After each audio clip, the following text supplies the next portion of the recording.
ठीक है बच्चों, अब हमारे पास आता है नेक्स्ट क्वेश्चन 11। पैराबोला का क्वेश्चन है, बहुत ही सिंपल क्वेश्चन है। Vertex of the parabola given है और इक्वेशन ऑफ डायरेक्ट्रिक्स गिवन है। लेंथ ऑफ लेटेस्ट रेक्टम पूछ रहा है बच्चों, बहुत ही आसान क्वेश्चन है। हम जानते हैं ये हमारे पास पैराबोला है और ये हमारे पास डायरेक्ट्रिक्स है।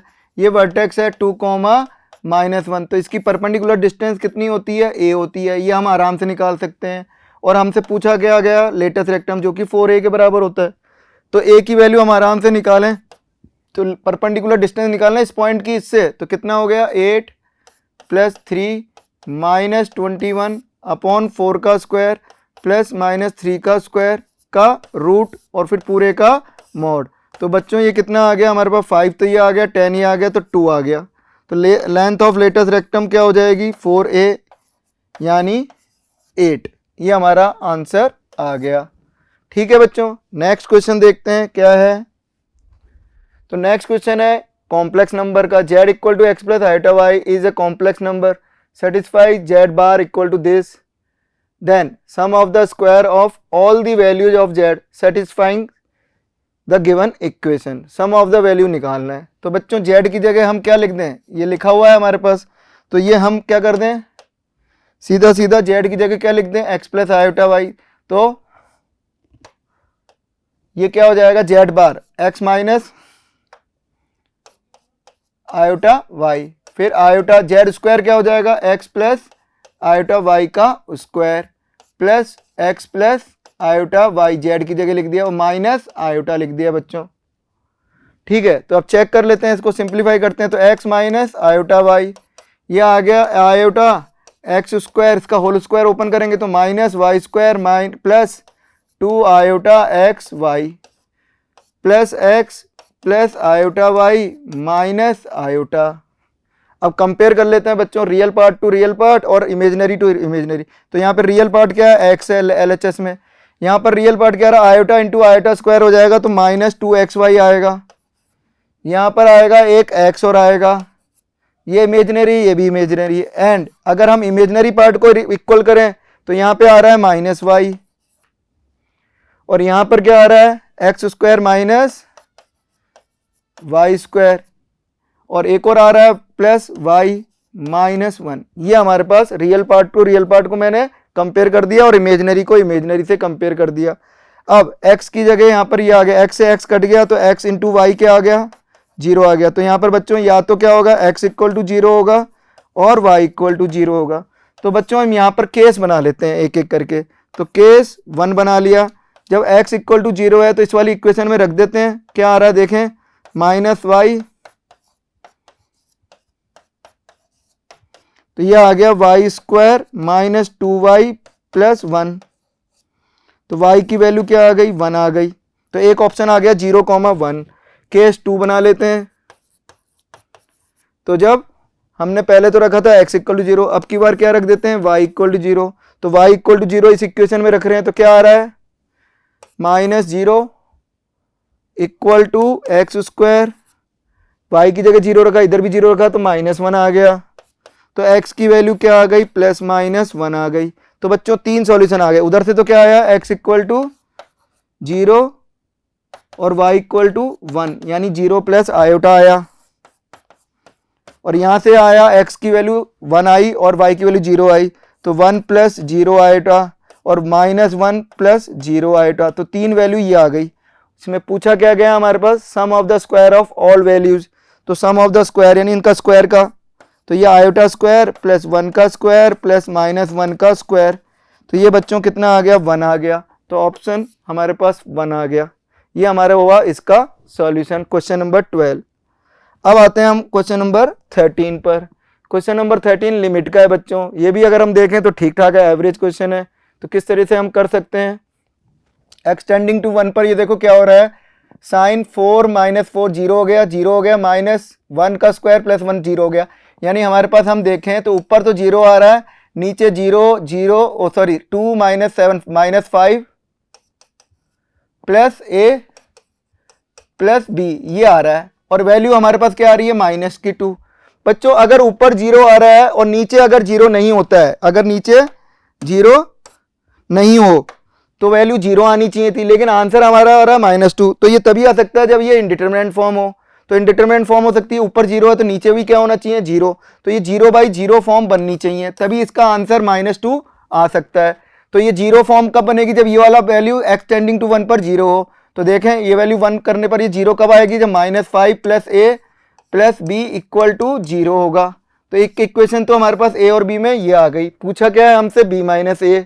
तो अब देखें ये 0/0 फॉर्म आ रही है, तो हमारे पास क्वेश्चन क्या दे रखा है,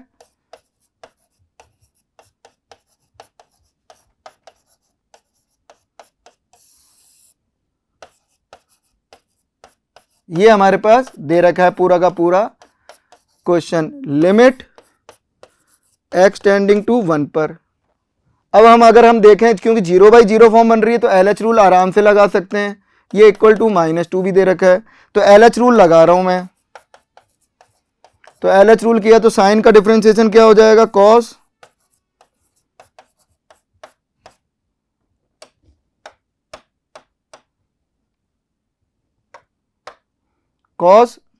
+ x - 4, फिर इंटू दोबारा करेंगे इसका, तो 6x + 1 - 2x upon 6x² - 7 + a, ये वैल्यू आनी चाहिए -2 के बराबर, लिमिट x टेंडिंग टू 1 पर। तो अगर हम देखें, अब रख के देखें, तो 1 रखने पर ये तो क्या हो गया, cos 0 1 हो गया, ये क्या हो गया 7 - 2, और ये कितना हो गया 6 - 7 यानी a - 1 = -2।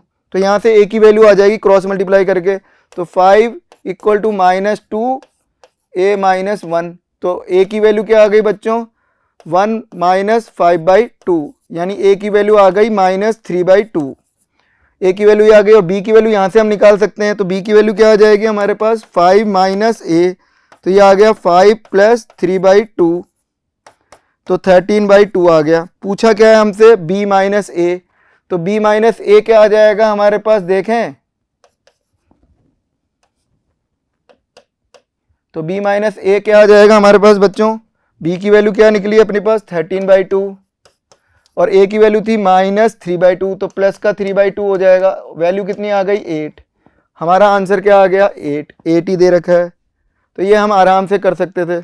ठीक है, नेक्स्ट क्वेश्चन आता है बच्चों हमारा question number 14, the area bounded by the x axis and the curve. ये हमारे पास मॉडुलस का क्वेश्चन दे रखा है और हमारे को एरिया है, तो एरिया का क्वेश्चन है और मॉडुलस की कर्व दे रखी है। तो बच्चों अगर हम ध्यान से देखें तो अगर हम इसका पहले बनाना चाहें कर्व, तो इसका कर्व कैसा बनता है, x + 1 का मॉड प्लस x - हाफ का मॉड, तो ये ऐसे बनता था इस तरह से, -1 पर ये आ गया और ये 1/2 पर आ गया। अब इसने बोल रहा है कि इसको माइनस से मल्टीप्लाई कर दिया, तो माइनस से मल्टीप्लाई कर दिया यानी इसका कर्व कैसा बनेगा, हम ट्रांसफॉर्मेशन के थ्रू कर रहे हैं, तो इसका कर्व डायरेक्ट अगर माइनस किया है तो क्या हो जाएगा, ये नीचे की तरफ आ जाएगा। और ये x की वैल्यू कहाँ से जा रहा है, 3/2 से जा रहा है कि 1 से जा रहा है, देखते हैं। तो ये वैल्यू कहाँ पे जाएगी, 1/2 रखने से 1/2 + 1 3/, ये 0 हो गया, तो ये 3/2 हो गया। अब माइनस से मल्टीप्लाई करेंगे तो पूरा का पूरा उल्टा बच जाएगा, यानी ये नाव उल्टी बन जाएगी एक तरह से, अगर नाव की तरह से सोचें इसको, तो ये आ गया 1/2 और ये -3/2 से जाएगा। पहले 3/2 से जा रहा था, अब ये -3/2 हो गया। अब इसमें 3 जोड़ दिया बच्चों, तो 3 जोड़ दिया तो ये 3 ऊपर हो जाएगा, तो 3 ऊपर हो जाएगा कर्व, तो ये आ जाएगा ऐसा कुछ बन जाएगा, इस तरह से कुछ बन जाएगा। तो 3/2 तो ये है, और 3 और ऊपर 3/2 और ऊपर गया तो ये 3/2 तक जाएगा। ये वैल्यू क्या थी बच्चों,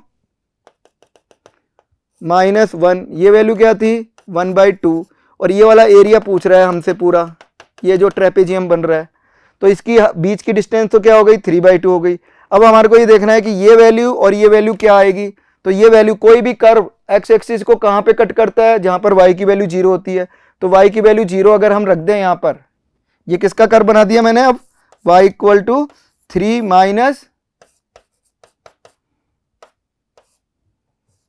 x - हाफ का, तो ये बना दिया। अब हमारे पास ये अगर हम इसको हटा दें तो ये तो पूरा कर्व बन गया, ये वाला बन गया, तो मैं ये पुराना वाला कर्व हटा रहा हूं, तो ये क्या आ जाएगा अपने पास, ये आ गया। तो ये पूरा का पूरा हमारे पास इसका 3 - 1 का बना दिया, तो ये हमारे पास क्या आ जाएगा, ये वाला कर्व बना है। अब ये वाली वैल्यू निकालनी है, पॉइंट ए और पॉइंट बी अगर हम निकाल लें तो हमारा इसका एरिया हम आसानी से बिना इंटीग्रेशन के निकाल सकते हैं, ट्रेपेजियम का एरिया। तो हम देखें तो इसके y की वैल्यू 0 रख देंगे ए और बी के लिए, तो y की वैल्यू 0 रखी तो 3 माइनस एक्स प्लस 1 का mod minus x minus half का मॉड, ये आ जाएगा।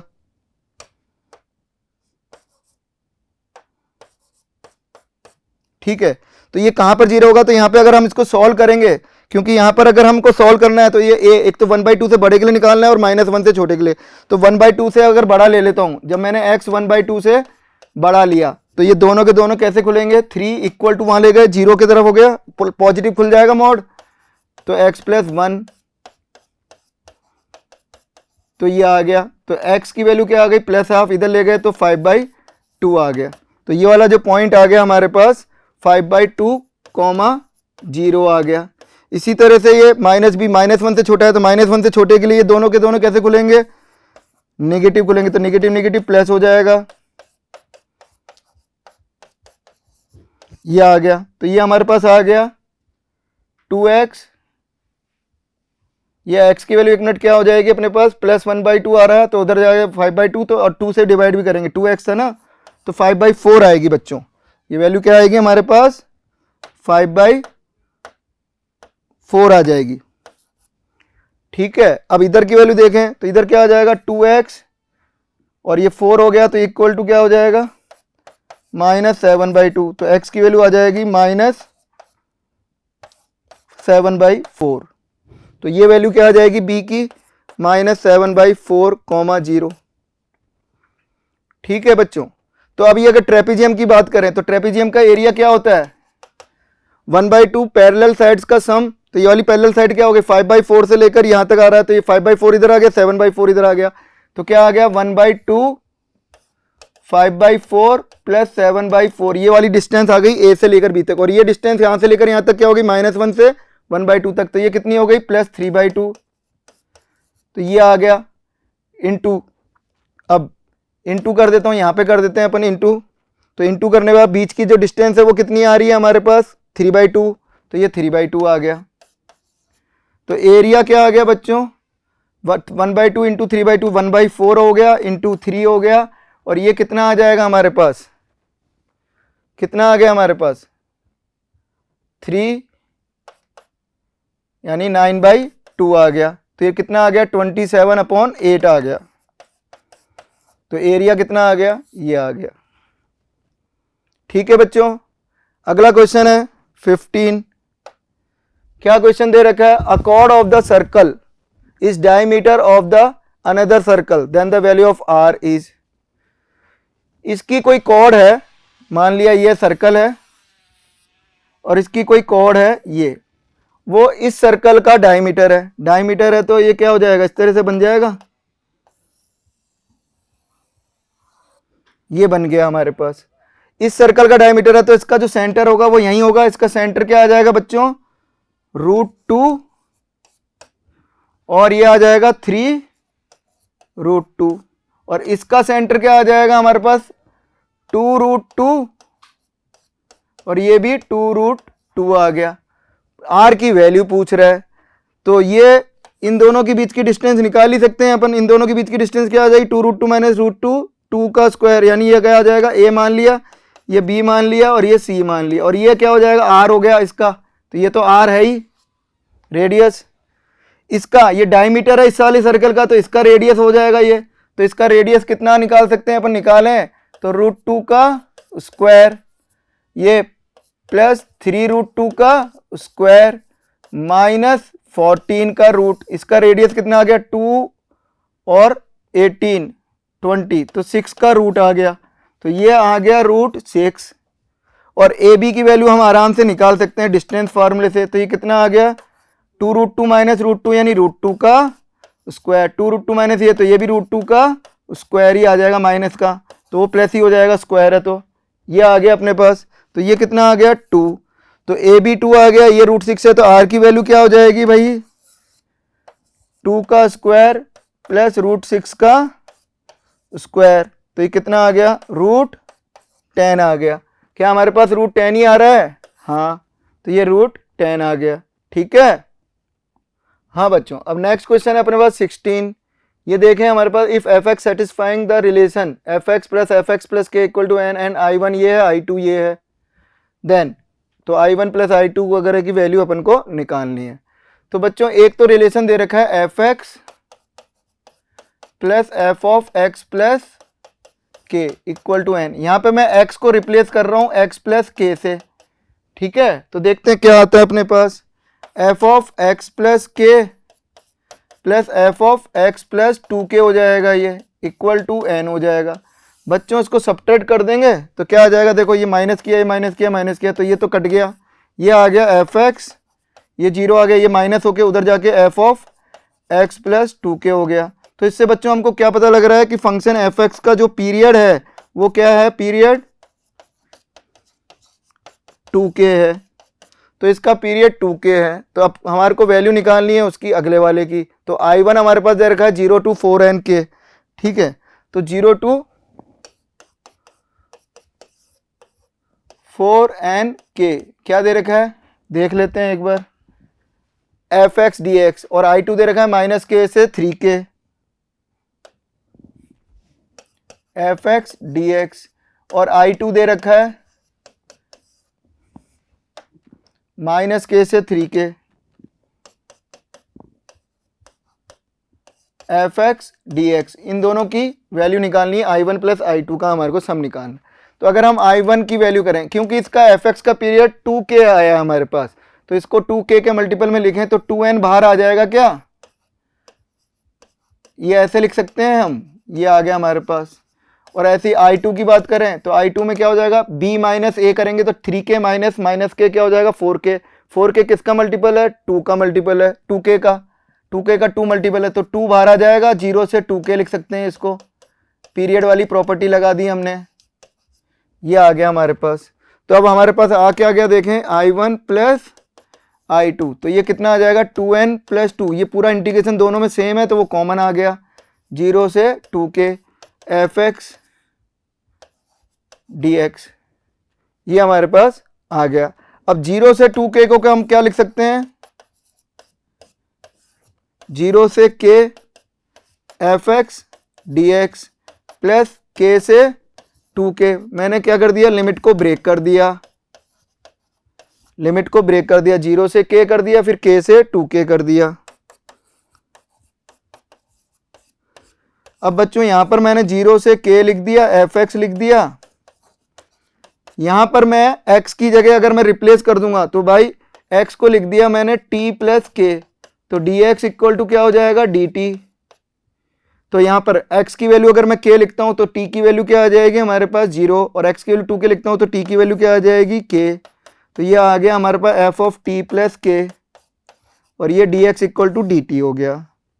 अब ये दोनों की लिमिट सेम हो गई है, और फंक्शन t है, डेफिनेट में इंटीग्रेशन t को हम x में भी चेंज कर सकते हैं, तो ये आ जाएगा 2n प्लस 2, और ये कॉमन कर दें 0 से k F x plus F of, इसको x में चेंज कर सकते हैं क्योंकि dt को हम dx में लिख सकते हैं डेफिनेट में, तो x प्लस k, और ये आ गया dx।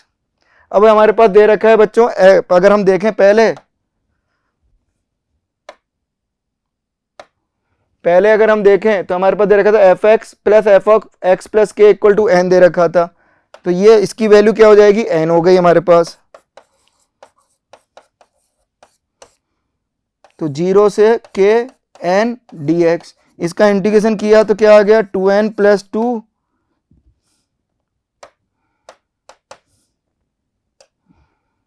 2n प्लस 2 आ गया, और n x आ गया 0 से k में, तो n k i माइनस 0 हो गया। तो इसके आंसर क्या आ गया, 2n plus 2 into N into के। तो कौन सा अगर हम ऑप्शन अगर हम देखें तो क्या आ रहा है, ऑप्शन देखें, फर्स्ट ऑप्शन आ गया, ये हमारा आंसर आ गया, चेक कर सकते हैं आराम से। 2n प्लस 2 इंटू एन के, ये आंसर हमारे पास आ गया। तो ये वाला क्वेश्चन था। अगला क्वेश्चन है बच्चों,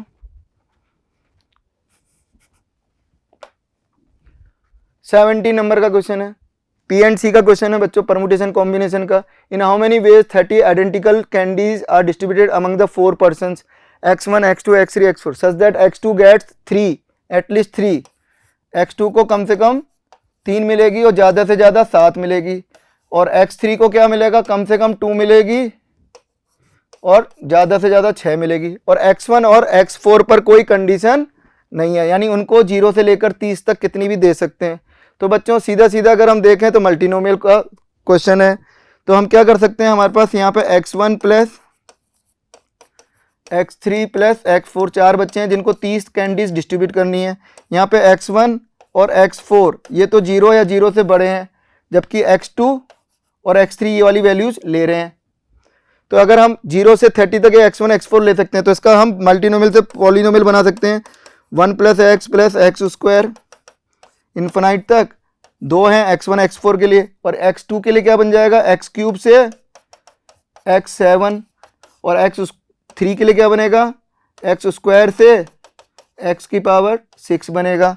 इसमें किसका कोफिशिएंट चाहिएगा,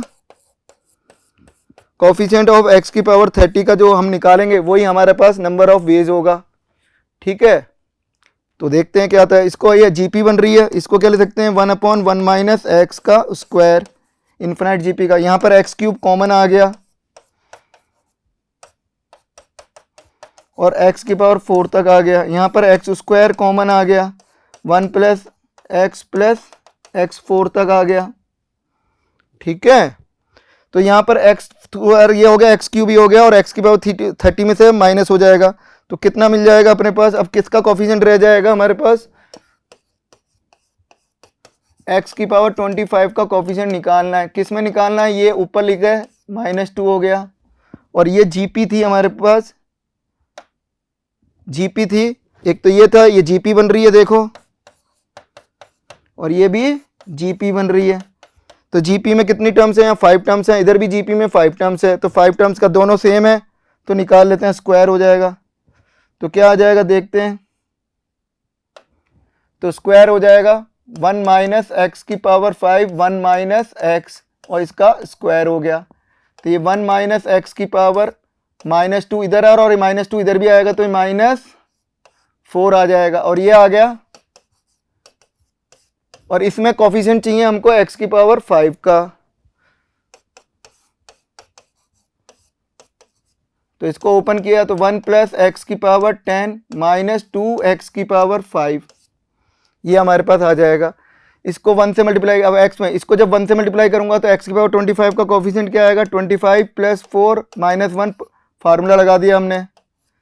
जब इसको इससे मल्टीप्लाई करूंगा तो x की पावर 10 तो पहले ही मिल गया है, तो इसका मतलब इसको इसमें हमको कितना चाहिएगा, 15, तो ये प्लस का 15 प्लस 4 माइनस 1 सी 15 माइनस 2, एक्स की पावर 5 यहाँ पहले ही मिल गया है, अब इसमें कितना चाहिएगा फिर 20, तो 20 कौन सा फार्मूला लगा रहा हूँ, N plus R minus 1 C R वाला फार्मूला लगा रहा हूँ, किसमें 1 माइनस एक्स की पावर आर में, एन में, एक्स की पावर 1 माइनस एक्स की पावर माइनस एन में एक्स की पावर आर का कोफिशिएंट निकालने का फार्मूला लगा रहे हैं। तो यहाँ 5 तो पहले मिल गया, तो इसमें कितना चाहिए, 20 चाहिए, तो 2 इंटू सी 20, तो ये वैल्यू क्या आ जाएगी अपने पास, 28 सी 25 प्लस 18 सी 15 माइनस 2 इंटू 23 सी 20। ठीक है बच्चों, अब इसको बच्चों सिंप्लीफाई करेंगे तो हमारे पास इसका जो आंसर आएगा वो 550 आ जाएगा। हम सिंप्लीफाई करके देखेंगे, तो इसको सिंप्लीफाई करने पर इसका आंसर क्या आ जाएगा, करके देखना चाहें तो करके देख सकते हैं, नहीं तो इसका आंसर क्या आ जाएगा, डायरेक्ट 550। सबको सिंप्लीफाई करना अपन जानते हैं, तो इसका आंसर क्या आ जाएगा, सिंप्लीफाई करने पर 550 आएगा। तो ये हमारे पास पूरा बच्चों ये कंप्लीट हुआ। 17 क्वेश्चन हमारे पास आए थे, जिसका हमने पूरा सॉल्यूशन हमने यहाँ पे दे दिया। मेमोरी बेस्ड थे, जितने क्वेश्चन बच्चे बता पाए उतने ही बच्चों का हम सॉल्यूशन, उतने ही क्वेश्चंस का हम सॉल्यूशन दे पाए हैं। ठीक है बच्चों, ओके।